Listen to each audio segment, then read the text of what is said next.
kita mulai. Assalamualaikum warahmatullahi wabarakatuh. Bismillah, alhamdulillah, wassalatu wassalamu ala rasulillah, nabiyina al-karim al-mustafa mawala Muhammad ibn Abdillah, salatullahi wassalamuhu, balagha risalah wa addal amanah wa nasahal ummah wa jahada fillahi haqqa jihadih hatta tarakana alal bayda lailuha kanahariha la yazigu anha illa halik. Salatullahi wassalamuhu wa ala alihi wa sahbihi wa man tabi'ahum bi ihsanin wa jihadin wa ittiba'in ila yaumiddin. Qala Allah ta'ala fi Qur'anil Karim, ya ayyuhalladzina amanu taqullaha haqqa tuqatih wa la tamutunna illa wa antum muslimun. Wa qala ta'ala, ya ayyuhan nasu taqu rabbakumul ladzi khalaqakum min nafsin wahidah wa khalaqa minha zawjaha wa bassa minhuma rijalan katsiran wa nisaa wattaqullaha alladzi tasaaluna bihi wal arham innallaha kana 'alaikum raqiba. Wa qala ta'ala, ya ayyuhalladzina amanu taqullaha wa qulu qawlan sadida yuslih lakum a'malakum wa yaghfir lakum dhunubakum wa may yuti'illaha wa rasulahu faqad faza fawzan 'azima. Amma ba'd. Rabbi israh li sadri wa yassir li amri wahlul 'uqdatam min lisani yafqahu qawli. Wa ba'd. Barakallahu fikum. Alhamdulillah, segala puji bagi Allah Subhanahu wa taala Rabbul Jalalah yang telah melimpahkan nikmatnya kepada kita, yaitu nikmat iman wal Islam, yang mana dengan kedua nikmat tersebut kita masih diberikan kesehatan, kekuatan oleh Allah Subhanahu wa taala untuk berkumpul di majlis ilmi dalam rangka sedikit mempelajari agama Allah dan berusaha untuk mengamalkan sunnah Rasulnya sallallahu alaihi salatu wassalam. Salat dan salam kita curahkan kepada Nabi besar kita yang mulia sallallahu alaihi salatu wassalam beserta para keluarganya, para sahabatnya dan pengikutnya. Taib. Barakallahu fikum. Alhamdulillah, pada kesempatan sore hari ini insyaallah taala kita akan melanjutkan pembahasan kita syarah Masail al-Jahiliyah li fadilati Syekhina Shalih Fauzan hafizallahu taala. Alhamdulillah, kita sudah sampai kepada pembahasan masalah yang ke-25. Antum bisa lihat di situ terjemahannya, ya. Masalah yang ke-25.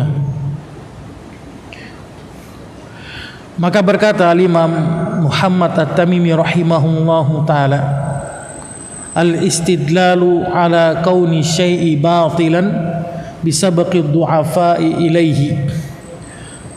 Mereka berdalil atas batilnya suatu perkara disebabkan orang-orang lemah lebih dahulu masuk ke dalamnya. Jadi ini termasuk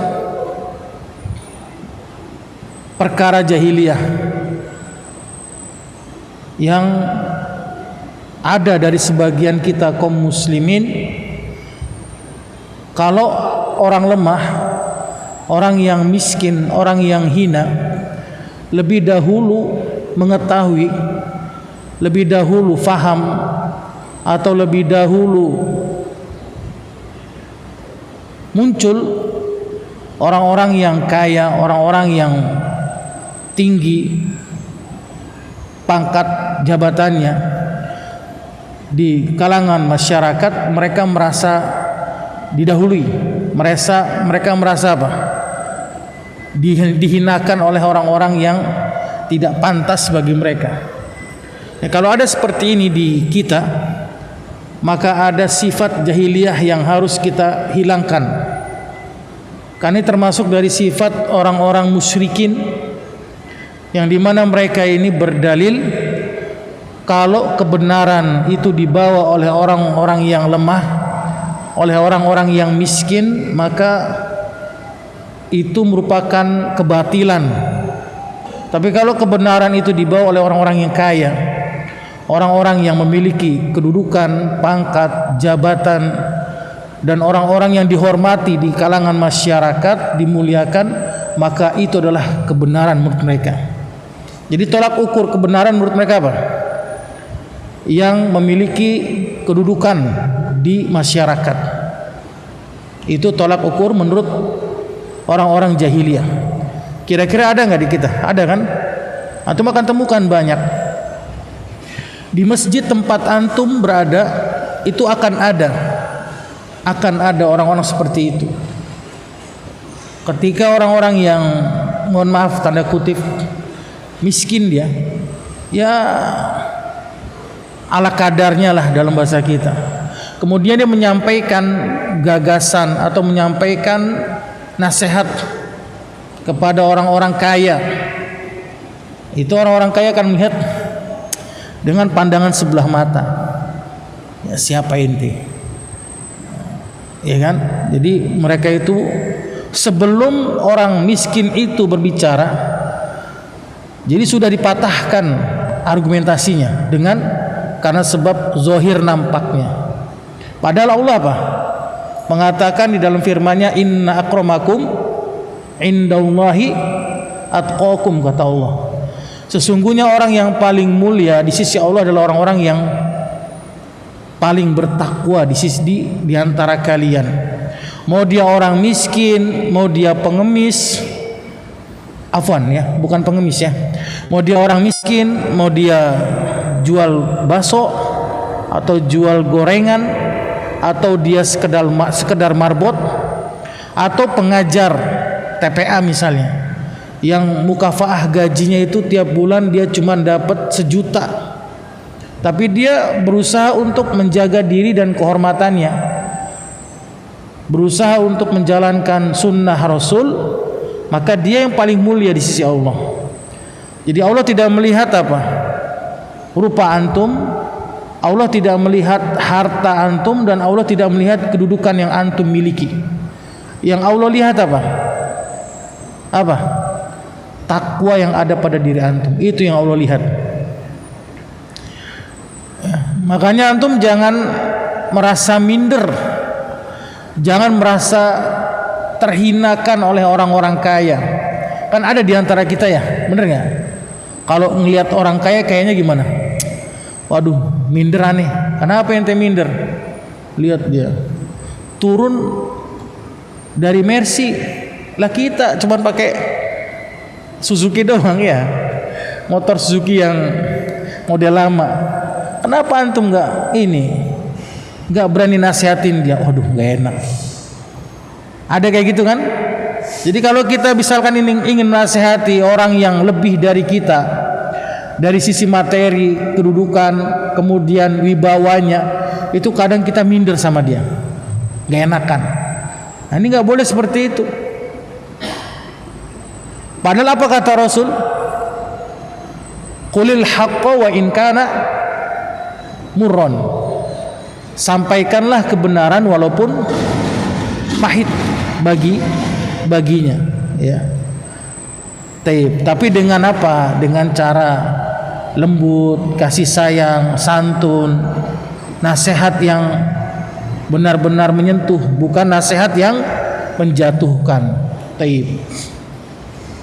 Makanya di sini kata Syekh Al-Imam Muhammad At-Tamimi, beliau mengatakan al-istidlalu ala butlanihi bisabqid du'afa, yang dimana kebiasaan orang-orang jahiliyah, mereka berdalil atas batilnya suatu perkara perbuatan karena disebabkan orang-orang lemah lebih dahulu dari mereka.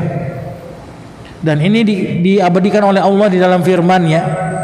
Al-Quran surat Al-Ahqaf ayat yang ke-11, Allah katakan, "Lau kana khairan ma sabaquna ilaihi." Kata mereka, kalau sekiranya Al-Quran itu baik menurut orang-orang musyrikin ini, maka sudah pasti para pendahulu kami, bapak-bapak kami sudah beriman terhadap Al-Quran.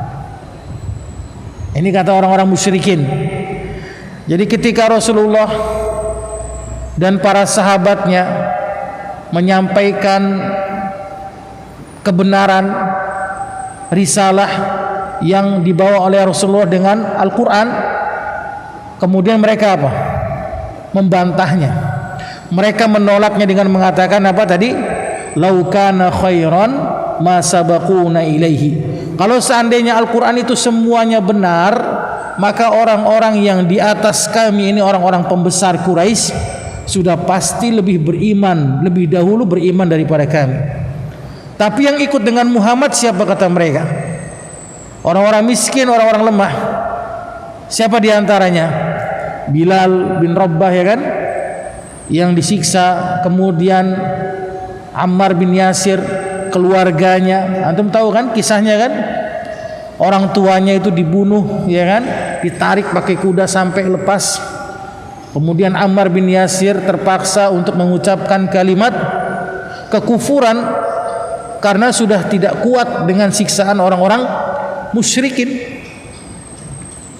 Tapi hatinya tetap di atas keimanan. Ini yang dialami oleh para sahabat. Jadi orang-orang musyrikin seperti Abu Jahal, Abu Lahab dan dedengkot yang lainnya ini, mereka melihat kalau seandainya Al-Quran yang dibawa oleh Muhammad itu benar, maka sudah pasti bapak-bapak kami, orang-orang yang mulia, akan ikut kepada Muhammad. Itu maksudnya, antum paham ya? Jadi mereka itu menolak kebenaran itu atas dasar apa? Coba ada yang tahu nggak tuh? Orang-orang musyrikin menolak kebenaran itu karena dasar apa? Ada yang tahu nggak tuh? Hah? Sombong dan gengsi, itu dua. Ya. Jadi kalau ada pada antum, ketika antum datang kebenaran, sampai kepada antum kebenaran, apa contohnya? Contoh yang simpelnya musik. Nah, ini musik yang sering kita ya. Musik kan. Antum biasanya kalau setiap malam sebelum tidur apa? Dininabuin sama musik kan, musik klasik. Ya, musik apa? Rock. Slow rock. POP. Ya. Itu kan. Wah, ana dulu susah Ustaz ninggalin apa? Musik, ana susah ninggalin. Padahal datang hadis dalil yang menjelaskan tentang bahaya musik. Di antaranya apa? Lebih baik seseorang itu telinganya itu disiram dengan timah, ya kan? Daripada dia mendengarkan musik. Kemudian musik termasuk apa? Serulingnya syaitan. Kemudian apa lagi di antaranya? Banyak. Di antara yang lain, Rasulullah bersabda, la yakunanna min ummati aqwamun yastahilluna al-hirra wal harir wal khamra wal ma'azif. Nanti akan ada dari umatku di akhir zaman yang mereka menghalalkan sutra. Terbukti ada di antara kita menghalalkan sutra, benar nggak? Kemudian menghalalkan zina, terbukti. Kemudian menghalalkan khamr, terbukti. Di antara kita ada yang menghalalkan khamr, benar nggak? Muslim dia. Dan yang keempat apa? Al-ma'azif, musik. Ada di antara kita yang menghalalkan musik. Karena hal yang paling berat bagi orang-orang yang hijrah apa? Dua. Antum tanya kalau nggak percaya. Dua hal yang susah ditinggalkan bagi orang-orang yang sudah hijrah. Yang satu apa? Apa yang satu? Musik. Yang kedua, apa yang kedua? Hah? Hah? Teman lama, bukan. Yang kedua, ada yang tahu nggak tuh yang kedua apa? Yang kedua ini, ya, ada tahu ini kan? Rokok ini. Ini susah sekali ditinggalkan oleh orang-orang yang sudah hijrah, bahkan kalangan ustadz sekalipun. Iya. Taib. Padahal rokok ini apa hukumnya? Haram. Benar nggak? Nggak usah lagi antum pertanyakan lagi. Setiap yang membunuh jiwa itu apa hukumnya? Haram hukumnya. Jelas sudah disepakati oleh kedokteran baik dunia maupun nasional, rokok itu apa? Membunuh kan? Itu sudah dijelaskan. Tapi ada sebagian kita yang mengatakan ini kan makruh hukumnya. Kan nggak ada dari Al-Quran dan Sunnah, kata mereka. Nah, ini yang sulit bagi mereka. Taib. Begitu pula kalau ada di antara kita yang sampai kebenaran pada kita kemudian kita tolak karena sebab yang pertama sombong dan gengsi, maka ada sifat jahiliyah pada diri kita. Tanpa sadar itu mau tidak mau. Makanya Syekh di sini mengatakan min adati ahlil jahiliyah, dari kebiasaan orang-orang jahiliyah di mana mereka selalu berdalil atas batilnya suatu perkara disebabkan karena orang-orang yang lemah lebih dahulu dan lebih faham dari mereka. Jadi mereka ini orang-orang kaya, ini sifatnya nggak mau didahuluin. Antum mau bukti nggak kalau nggak percaya? Mau bukti nggak? Kira-kira ada nggak orang kaya yang mau duduk sama orang miskin? Ada nggak kira-kira?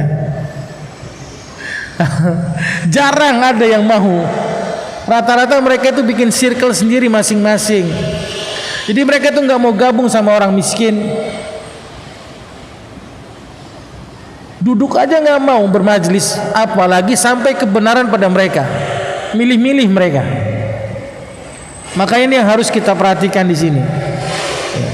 Dan ini merupakan larangan yang sangat keras dari Allah Subhanahu wa taala, di mana Allah mengutarakan sifatnya orang-orang jahiliyah, orang-orang musyrikin.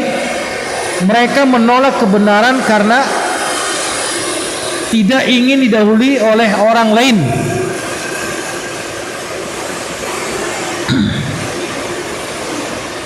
Taib. Sehingga mereka mengatakan, "Lau kana khairan ma sabaquna ilaihi." Kalau seandainya Al-Quran itu benar adanya, maka sudah pasti orang-orang dahulu, bapak-bapak kami sudah lebih dulu masuk kebenaran pada mereka. Kemudian mereka mengatakan apa? Nahnu ahlu ma'rifatin. Kami adalah orang yang lebih faham dari mereka, orang-orang miskin. Wa ahlu khibratin, dan kami adalah orang-orang yang lebih cerdas dari mereka. Wa ahlu tafkirin, dan kami adalah orang-orang yang lebih berfikir dari mereka. Jadi mereka ini menghina para sahabat dengan hinaan orang-orang yang lemah, orang-orang yang tidak berfikir, orang-orang yang tidak faham dengan keadaan.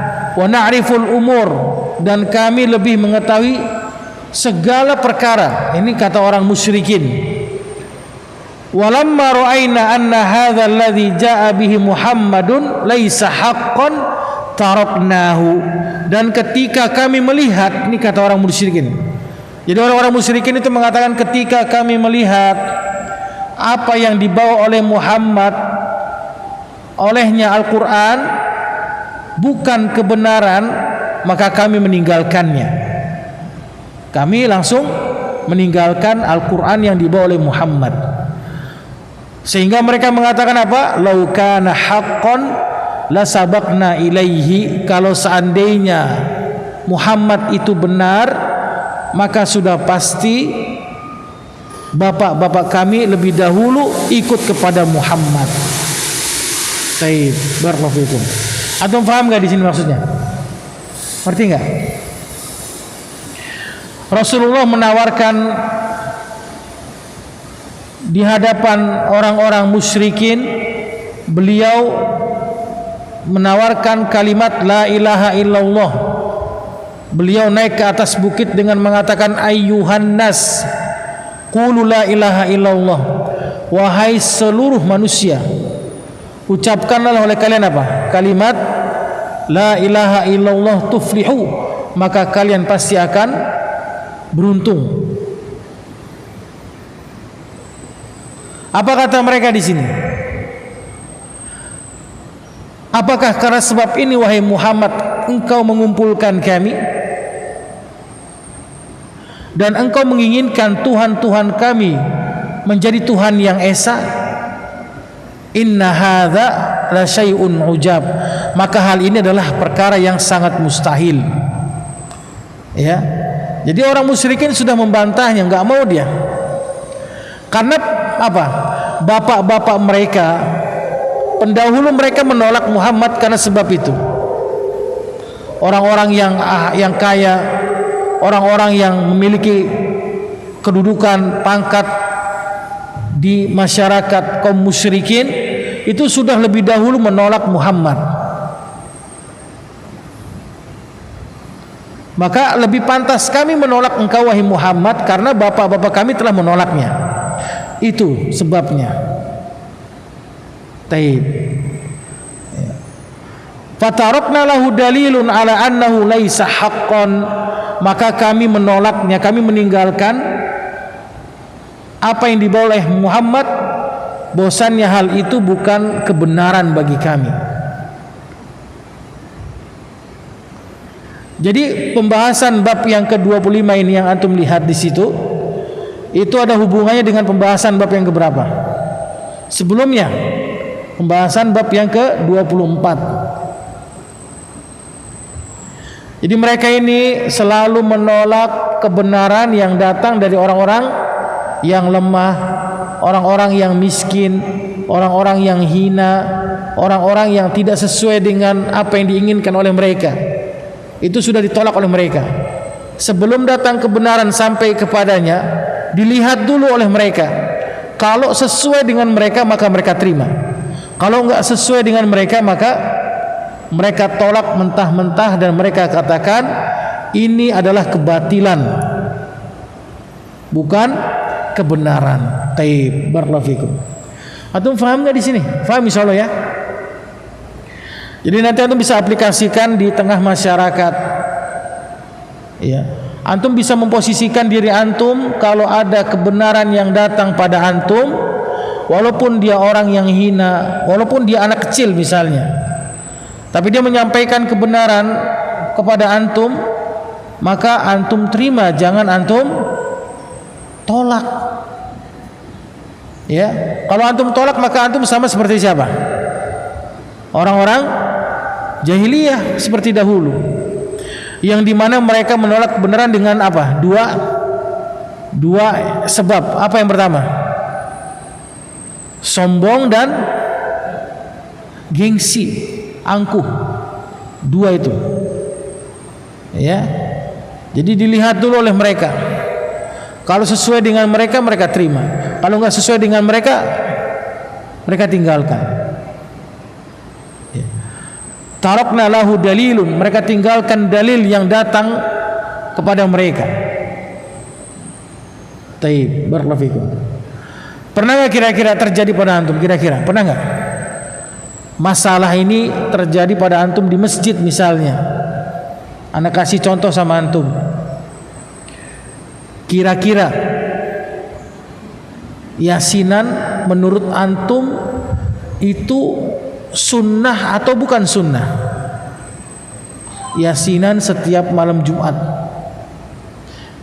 Sunnah atau bukan sunnah? Kira-kira bukan sunnah. Ya, antum berani nggak sampaikan hal ini kepada orang-orang yang sudah mendarah daging dalam mengamalkan yasinan di masjid-masjidnya? Berani nggak antum? Coba, berani nggak antum? Kira-kira diterima nggak antum? Kenapa nggak diterima? Sebabnya apa? Apa sebabnya? Hah? Kita dianggap lemah, dibilang alah ente belum belajar aja udah sok banget, belajar dulu sana. Itu yang pertama. Yang kedua apa? Lah orang ustadz saya ngamalin kok. Itu yang kedua. Itu yang sering kita selalu saja terjadi di kalangan kita. Kita udah nyampaikan, Pak, kenapa sih selalu melakukan yasinan? Kenapa nggak baca surat Al-Kahfi aja malam Jumat? Kan lebih aman tuh, lebih afdol. Kenapa baca Yasin malam Jumat ba'da sholat Isya? Ya kan? Mereka akan berdalih dengan menolaknya. 1000 dalih mereka akan tolak. Begitulah yang dirasakan oleh Rasulullah dan para sahabatnya ketika membawa kebenaran Al-Quran di tengah-tengah mereka, ditolak oleh mereka. Seperti itu. Taib. Makanya Syekh mengatakan wa hadza min abtalil batil, dan ini adalah kebatilan yang paling batil, pemahaman yang paling batil. Apa kata Syekh? Menerima kebenaran itu dilihat dari orangnya, bukan apa yang dibawa olehnya. Itu yang antum harus catat sama antum. Ya, jadi kalau antum lihat ada ustadz sekalipun, ustadz ya, apabila sampai kepadanya kebenaran, kemudian dia lihat itu orangnya, bukan kebenaran yang dibawa olehnya, maka dia ada pada sifat jahiliyah dalam dirinya. Antum paham kan? Taib. Apalagi yang bukan ustadz misalnya, benar nggak? Semua kalau dia menolak kebenaran itu karena sebab orang yang membawanya, bukan kebenaran yang dibawanya, maka itu ada sifat jahiliyah pada dirinya. Dan ini dikatakan apa oleh Syekh? Dan ini adalah kebatilan di atas kebatilan. Li'annal haqqa, kata Syekh, karena kebenaran laisat tiba'uhu mauqufan ala tabaqatin minan nas. Karena kebenaran itu tidaklah ditetapkan pada golongan manusia tertentu. Aneh mau nerima kebenaran kalau yang nyampaikan kebenaran yayasan fulan. Kalau selain daripada yayasan fulan aneh nggak mau. Antum paham nggak? Kalau bukan dari organisasi kami, saya nggak mau menerima kebenaran. Kalau bukan dari ustadz kami, saya nggak mau menerima kebenaran. Kalau bukan dari circle kami, saya nggak mau menerima kebenaran. Inilah yang paling batil. Kebatilan di atas kebatilan, pemahaman yang paling batil. Taib. Yang benar bagaimana?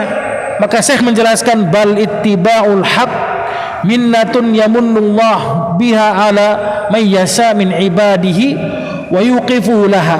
Akan tetapi kebenaran adalah karunia yang Allah berikan kepada setiap hambanya yang Allah kasih kepada siapapun yang Allah kehendaki. Yang Allah tunjuk kepadanya itu kebenaran. Ya, jadi kebenaran itu adalah apa yang dibawa olehnya, bukan orang yang membawanya. Taib, barakallahu fikum. Wattiba'ur rusul aksaruhum minad du'afa, kata Syekh. Orang-orang yang mengikuti Rasul paling banyak siapa? Orang-orang miskin, orang-orang lemah. Sebagaimana Allah berfirman dalam Al-Quran surat Asy-Syu'ara ayat ke-111, Allah katakan, anu'minu laka wattaba'akal arzalun.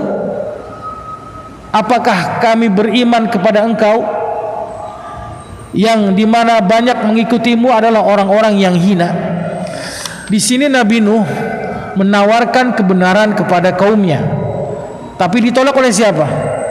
Oleh kaumnya. Karena sebab apa? Yang ikut dengan Nabi Nuh adalah orang-orang yang hina, orang-orang yang miskin. Ditolak oleh kaumnya.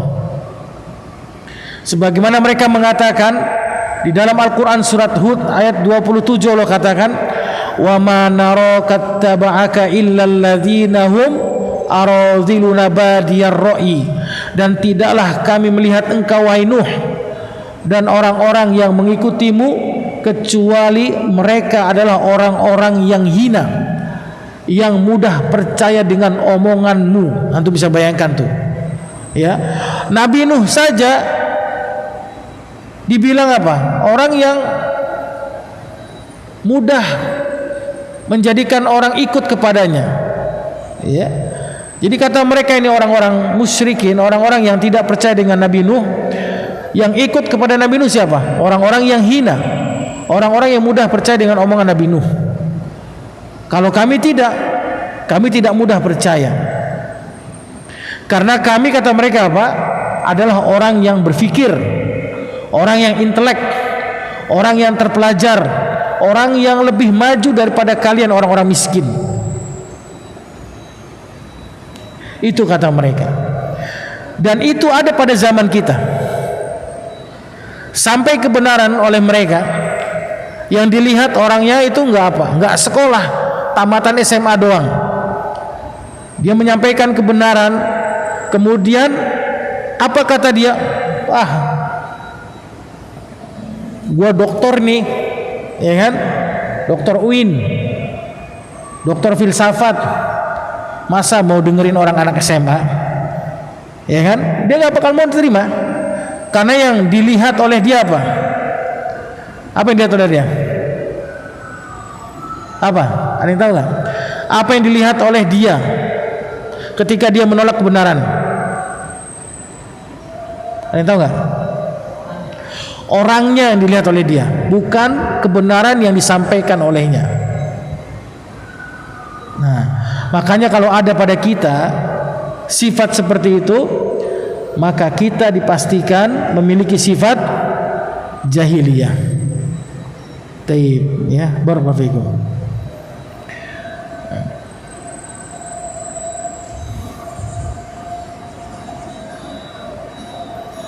Apa kata mereka?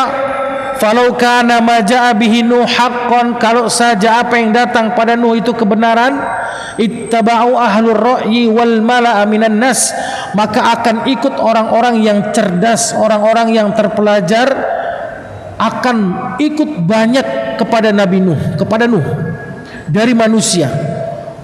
Tapi buktinya apa kata mereka? Istrinya aja meninggalkan Nuh. Benar gak? Anaknya aja Kan'an meninggalkan Nuh. Bagaimana kami akan ikut? Antum tahu kan kisahnya Nabi Nuh yang ketika diperintahkan oleh Allah untuk apa? Bikin perahu yang besar, ya kan? Apa kata mereka? Wah, Nuh sudah gila ini. Dalam kondisi kemarau, kering, malah bikin perahu besar dia di tengah, di atas gunung, ya kan? Bener gak? Kalau antum, mungkin kalau kita hidup di zaman Nabi Nuh, apa mungkin kita ikut Nabi Nuh apa enggak kira-kira? Belum tahu kita, bener gak? Kalau kita lebih dahulu dengan akal daripada dalil, maka akan sesat kita. Itu dia. Makanya kalau sekarang ada orang lebih dahulukan akal daripada dalil, maka sesat dia. Contohnya apa? Dia nggak percaya dengan siksa kubur, nggak sesuai dengan akal dia. Karena orang mati, kata dia, itu udah mati, dia akan ditempatkan di istirahat yang terakhir. Ini kalau kata-kata ini, kata Syekh Shalih Utsaimin di dalam kitabnya Syarah Bulughul Maram, ini kata-kata yang bisa menyebabkan seorang kafir. Iya, karena dia nggak percaya dengan apa? Kehidupan setelah kematian. Ini bahaya kata-kata ini. Antum sering dengar nggak? Sering kan? Si fulan sekarang sudah tenang di tempat peristirahatan terakhir baginya. Ini bahaya kata-kata ini loh, beneran. Ini kalau ada pada antum atau saudara antum, maka antum nasihatkan. Kenapa? Karena kata-kata seperti itu bisa menyebabkan orang tidak percaya dengan azab kubur, nggak percaya dengan azab kubur mereka. Dan ini harus kita nasihatkan, harus kita luruskan, bahwasannya akal harus dibawa dengan dalil. Akal harus dibawa apa? Dalil daripada akal kita, ya. Jadi segala sesuatu itu harus dilihat dengan apa? Dalil. Kalau tidak sesuai dengan dalil maka kita tinggalkan. Kalau sesuai dengan dalil walaupun bertentangan dengan akal kita maka harus kita apa? Kita terima. Ya, jangan kita ambil, jangan kita buang. Maka inilah kebenaran. Taib, barakallahu fikum. Ya.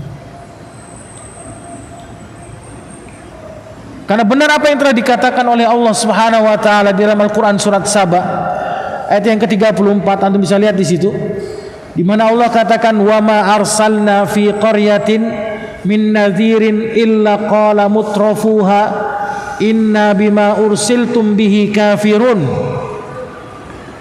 Dan tidaklah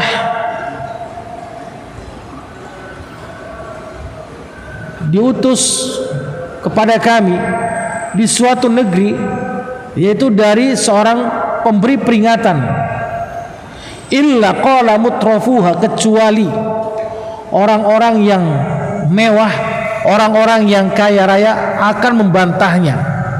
Orang-orang yang kaya akan selalu apa? Menolak kebenaran dengan mengatakan inna bima ursiltum bihi kafirun, sesungguhnya kami mengingkari apa yang engkau diutus untuk menyampaikannya. Ini kebiasaan orang-orang kaya pada zaman dahulu sampai sekarang. Taib, barakallahu fikum. Ya. Antum paham nggak di sini? Ngerti nggak? Ini sudah nenek buyutnya mereka. Nenek buyut mereka ini orang-orang kaya, seperti itu sifatnya. Nah, sekarang pertanyaan Anda buat antum, kira-kira setelah antum fahami ini, antum mau gak jadi orang kaya? Kira-kira antum masih mau gak jadi orang kaya? Coba, kira-kira antum mau jadi orang kaya? Mau gak? Hati-hati, jangan bilang antum enggak, nanti diaminkan sama malaikat. Mau nggak jadi orang kaya antum?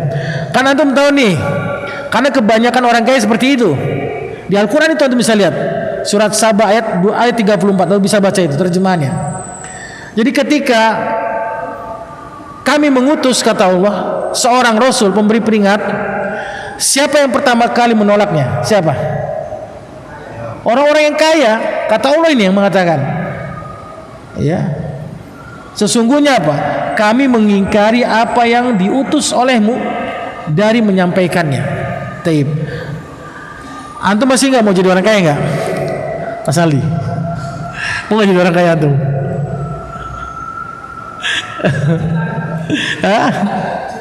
Cita-cita ya, biar bisa antum donasikan ya, donatur ya, ya kan, bikin daurah ya, daurah masyayikh ya. Jangan bilang enggak. Anda nggak mau jadi orang kaya Ustaz, diaminkan sama malaikat antum, repot nanti. Ya, antum boleh jadi orang kaya, tapi orang kaya yang bersyukur kepada Allah. Ya, nggak apa-apa, silakan. Tidak ada terlarang di dalam Islam itu jadi orang kaya, nggak apa-apa. Karena Islam itu butuh orang-orang yang kaya. Dakwah itu butuh apa? Butuh harta kan? Itu ya udah dipastikan. Ya, sunatullah seperti itu. Tapi jangan antum menjadi orang kaya yang seperti orang-orang jahiliyah. Kalau datang kebenaran kepada antum, antum sudah kaya misalkan, udah naik apa Pajero terbaru 2026, iPhone-nya udah iPhone berapa? iPhone 20, bukan iPhone 17 lagi. Ya, 4 gigatera, 4 terabit. Ya, antum turun. Ya, masya Allah, dari turun mau ke masjid, ya, antum lihat tetanggaan pas kebetulan tetanggaan sama antum nih. Ya, ente masih kismin aja. Ya. Jangan kayak gitu ya. Taib ya. Boleh nggak apa-apa. Maka di akhir pada pembahasan ini apa kata Syekh? Ya. Walihada yaqul ulama, oleh karena itu para ulama mengatakan al-haqqu la ya'rif birrijal wa inna ma ya'rifur rijal bil haqq. Kebenaran itu tidaklah diukur oleh orang yang membawanya, tapi kebenaran itu diukur oleh siapa yang membawa kebenaran tersebut. Ya. Jadi kebenaran itu tidak dilihat dari siapa yang membawanya, tapi diukur oleh orang yang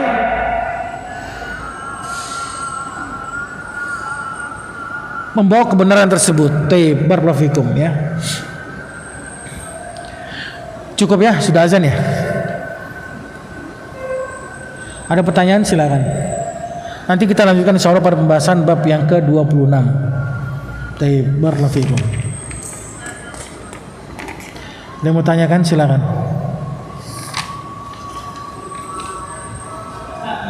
Iya silakan.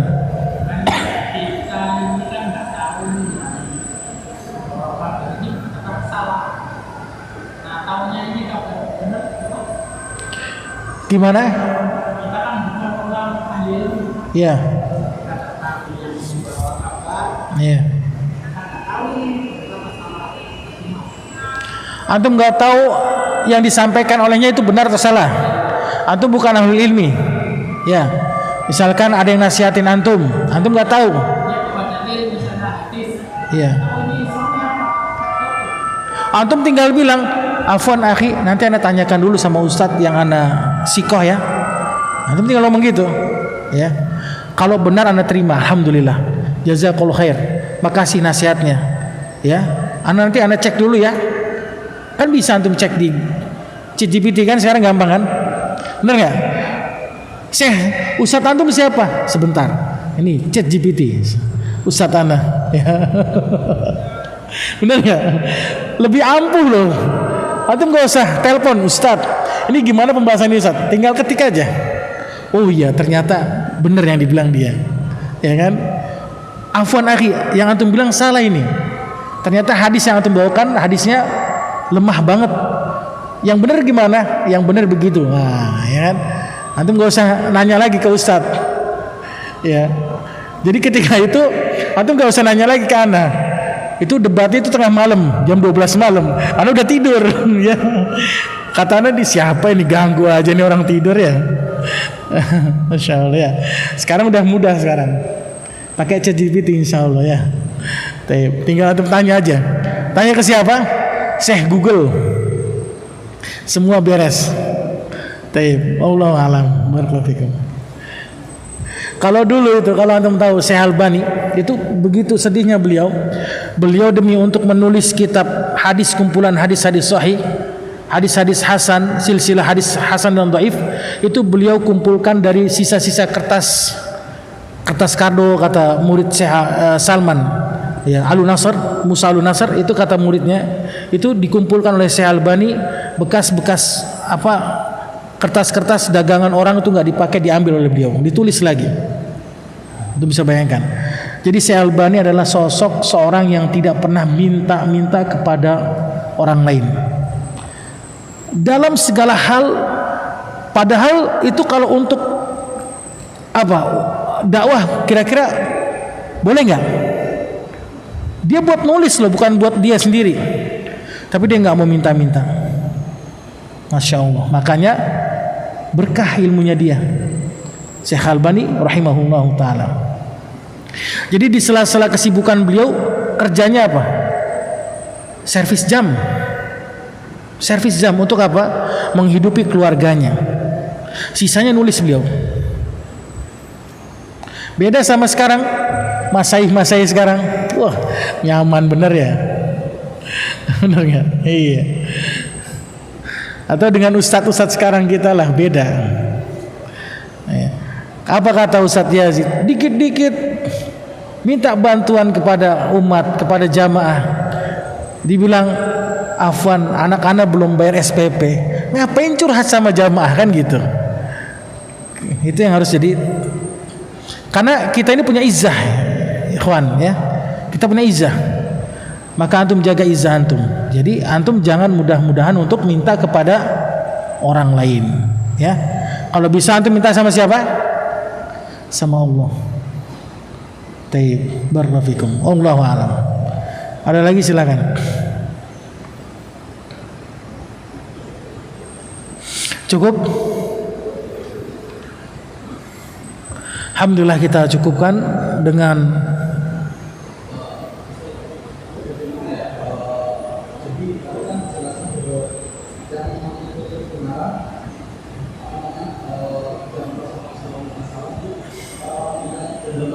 ya.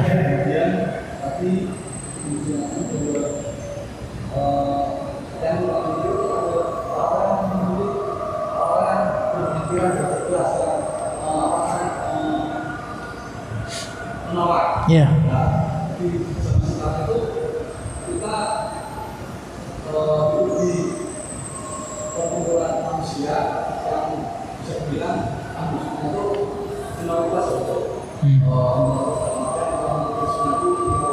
Ya. Mayoritasnya orang yang seperti itu.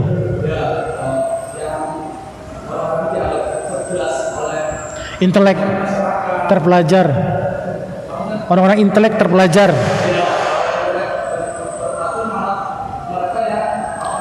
Dianggap benar. Ya.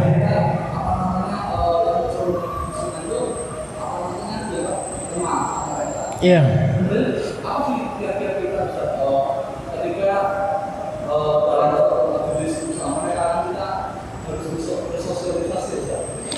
Apa kiat-kiat kita Ustadz? Kiat-kiat kita ada pada surat Al-Asr ayat yang pertama hingga yang ketiga. Itu kiat-kiat antum. Apa kata Allah? Wal asr, demi masa, innal insana lafi khusrin, sesungguhnya semua manusia berada dalam kerugian semuanya. Kecuali apa? 4. Itu kiat-kiat kita. Illal ladzina amanu, kecuali orang yang beriman, yang pertama. Yang kedua apa? Wa amilus solihat, yang beramal soleh. Yang ketiga, wa tawasau bil haq, saling menasihati di atas kebenaran. Yang keempat, wa tawasau bis sabr, saling menasihati di atas kesabaran. Itu 4 ini kuncinya, kiatnya antum. Antum terus dakwah, sabar, karena namanya dakwah itu harus butuh apa? Kesabaran.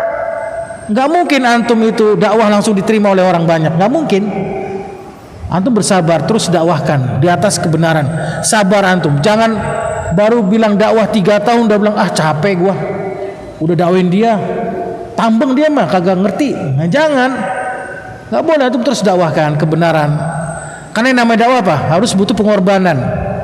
4 itu antum pegang, ya. Beriman, beramal soleh, menasihati di atas kebenaran, menasihati di atas kesabaran. Taib. Paham? Kalau misalkan biasanya kalau di sholat misalkan di sholat itu salawat, salaman. Kemudian kita kan juga bisa mengganti Iya. Bagaimana sikap kita Ustadz? Apakah kita harus keluar? Jangan. Antum jangan keluar, zikir dulu. Jangan langsung antum keluar. Karena jadi fitnah bagi masyarakat kaum muslimin. Antum zikir dulu di situ, zikir, selesaikan zikir antum. Kalau ada yang minta salam, antum salamin. Yang penting antum jangan dahulu beri salam.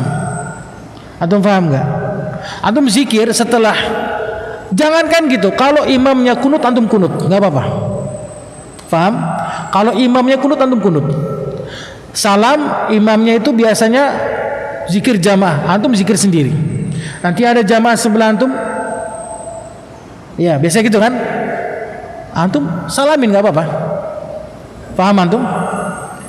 Selesai zikir antum pulang, ketemu sama jamaah, salamin, boleh nggak? Boleh, karena ketika antum bertemu dan pulang, itu apa kata Rasul? Tidaklah seorang yang dia bertemu dan pulang kemudian dia bersalaman kecuali akan gugur dosa-dosanya seperti dedaunan yang gugur dari pohonnya. Antum gunakan akhlak antum, adab antum terhadap orang-orang awam, itu antum pakai. Karena orang awam gak butuh dalil. Anak katakan sama antum, wallahi orang awam tidak butuh dalil. Yang butuh apa? Akhlaknya antum. Itu yang antum harus tonjolkan. Jadi jangan antum merasa antum sudah paling sunnah, habis sholat assalamualaikum langsung kabur. Ahlul bidah, ngapain gua dengerin zikir jamaah? Jangan. Duduk antum di situ, zikir antum sendiri. Ada yang minta salam, antum salamin. Senyum antum selesai zikir, ketemu dengan jamaah yang selesai dia itu, salamin. Ngobrol antum. Indahnya akhlak Islam. Nanti orang akan ngelihat sendiri, oh ternyata begini loh sunnah. Faham gak antum? Jadi yang salah itu siapa sekarang? Kenapa orang benci sama sunnah? Kenapa? Siapa yang salah? Orang yang membawa sunnahnya itu yang salah sekarang. Bukan sunnahnya, orang yang bawanya. Kalau seandainya orang yang bawa sunnahnya itu baik, akhlaknya terpuji, maka sunnah akan mudah ya. Benar gak? Akan mudah sunnah itu. Seperti itu. Wallahu a'lam. Taib ya. Allah alam. Cukup ya? Baik. Kita tutup dengan kafir subhanaka wa bihamdik asyhadu an la ilaha illa anta astaghfiruka wa atubu ilaik. Assalamualaikum warahmatullahi wabarakatuh.